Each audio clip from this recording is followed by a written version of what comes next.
14 de novembro é o Dia Mundial do Diabetes e, segundo dados do Ministério da Saúde, o diagnóstico da enfermidade aumentou mais de 60% em 10 anos. Bom, para falar sobre o assunto, eu recebo hoje a endocrinologista a Lorena Amato, da Sociedade Brasileira de Endocrinologia e Metabologia de São Paulo. Olá, doutora, obrigado pela presença, tudo bem? Tudo bem. Bom, o que acontece? As pessoas estão se cuidando mais, procurando fazer esse diagnóstico, ou realmente estão aumentando os casos de diabetes? Os dois, né? Com certeza o diagnóstico tem sido feito com mais frequência, com o exame de glicemia, mas realmente o número de pacientes diabéticos tem aumentado principalmente devido ao aumento da obesidade.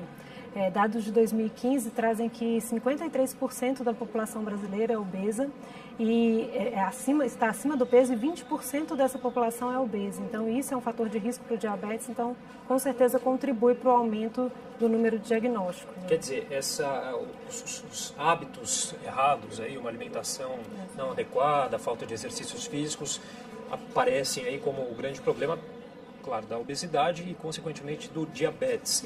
É uma tendência mundial, não só do Brasil, isso tem acontecido no mundo inteiro. Com certeza, o mundo inteiro tem aumentado o número de casos de diabetes e principalmente devido a esse aumento dos fatores de risco, né? Obesidade, sedentarismo, e que aumenta o diagnóstico. Doutora, só para a gente relembrar, então, o que é o diabetes, quais são os tipos dessa enfermidade? O diabetes, ele é o aumento da glicose, dos níveis de glicose no sangue. E, basicamente, os tipos mais comuns é o tipo 1 e o tipo 2, sendo que o tipo 1, em geral, o diagnóstico é feito em pessoas mais jovens, que não têm fatores de risco, porque, principalmente, a causa do diabetes tipo 1 é principalmente genética. Já o tipo 2 são pessoas, em geral, um pouco mais velhas, acima do peso e que têm esses fatores de risco ambientais mais fortes. Então, tem o fator genético, mas o ambiente é um pouco mais importante para o diabetes tipo 2. Então, basicamente, a maior parte dos diagnósticos são esses dois tipos de diabetes. Agora, é uma doença que apresenta sintomas? Como que é feito o diagnóstico? O grande problema do diabetes é que o sintoma é tardio. Para você esperar ter sintomas para fazer o diagnóstico, você já está com a descompensação da doença. Então, o ideal é que o diagnóstico seja feito num screening, né, num rastreamento, enquanto a pessoa está assintomática. Porque se for esperar ter sintomas, em geral, o diabetes já está um pouco avançado. Então, o ideal é fazer screening mesmo, fazer um rastreamento assintomático. E há uma fase da vida em que é indicado fazer esse exame, ou na infância ainda, adolescência ou mais tarde? Não, em geral, acima de 45 anos, as pessoas têm que fazer um exame de glicemia para checar. No entanto, se tiverem algum fator de risco para diabetes, esse rastreamento tem que ser feito antes. Fator de risco é história de diabetes gestacional, história familiar de diabetes, excesso de peso, sedentarismo, tudo isso faz com que esse rastreamento tenha que ser feito antes. Então, se você tem fator de risco, já tem que fazer um screening para ver se você não tem diabetes, porque na maioria ele passa um bom tempo sem manifestar sintomas, né? Então, o importante é fazer esse diagnóstico precoce, antes dos sintomas aparecerem. E onde que se faz esse diagnóstico, doutora? O diagnóstico pode ser feito com exames laboratoriais comuns, né? Uma glicemia, que é um exame de sangue de manhã, hemoglobina glicada, que também é feito através do sangue, muito simples de ser feito, muito acessível. Então, é assim que você, em geral, faz o diagnóstico de diabetes no momento assintomático. E a partir desse diagnóstico do diabetes, qual que é o tratamento? Medicamentoso? Outra coisa, o diabetes, ele é reversível? Não, o diabetes não tem cura, é uma doença crônica, você pode controlá-la e tratá-la, você pode ficar bem controlado, mas curar não, então não é reversível. E o tratamento pode ser feito com medicamentos ou, em alguns casos, é necessária insulina. No entanto, é importante enfatizar que na maior parte dos diabéticos, que é o tipo 2, a mudança de estilo de vida, ou seja, perda de peso, alimentação saudável, atividade física, é o foco do tratamento. Então, assim, tem medicamento, mas a mudança de estilo de vida tem que ser o foco para que o tratamento seja eficaz.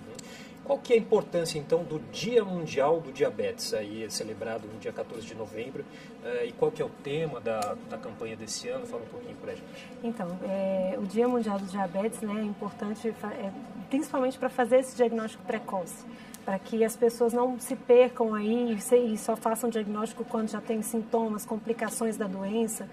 Então, principalmente para conscientizar as pessoas, tanto na prevenção quanto para o diagnóstico precoce. Então, por isso que é importante essa mobilização, né, que a Sociedade Brasileira de Endocrinologia vem promovendo também, mas é o Dia Mundial, então as atividades estão por todo o país aí para conscientizar a população. Como que a doutora avalia as políticas públicas existentes hoje aí para essa questão de tratamento, de prevenção?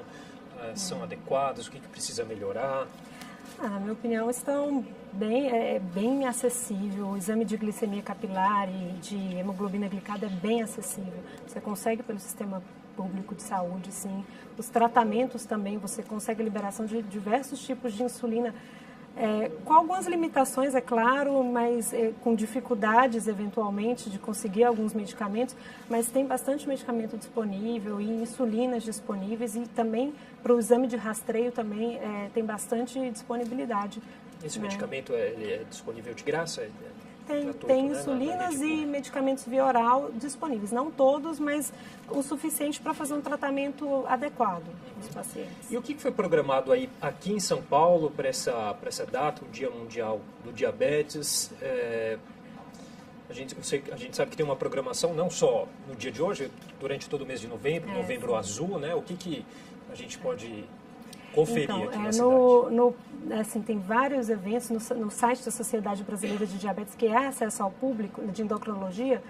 Você pode ver alguns pontos que vão ter para fazer screening dessa glicemia capilar, alguns pontos que vão estar fazendo exame de vista para ver se tem retinopatia. Os pacientes diabéticos podem ter retinopatia, que é uma das principais complicações do diabetes. Então, tem vários pontos na cidade que vão estar fazendo essa conscientização e esses screenings, né? Não só do diabetes, mas das complicações do diabetes. Você pode descobrir onde estão nesses pontos através do site da Sociedade Brasileira de Endocrinologia. A gente tem o site, está até na nossa tela aí, o site da Sociedade Brasileira de Endocrinologia, é isso? Não, esse site é o meu site, e nesse site você pode também, eu vou colocar para mobilizar aí as pessoas a descobrirem os locais onde vão ter os eventos. Mas no site da Sociedade já está lá. Tá certo. Doutora Lorena Amato, queria agradecer demais a participação aqui no nosso jornal. Tudo bem.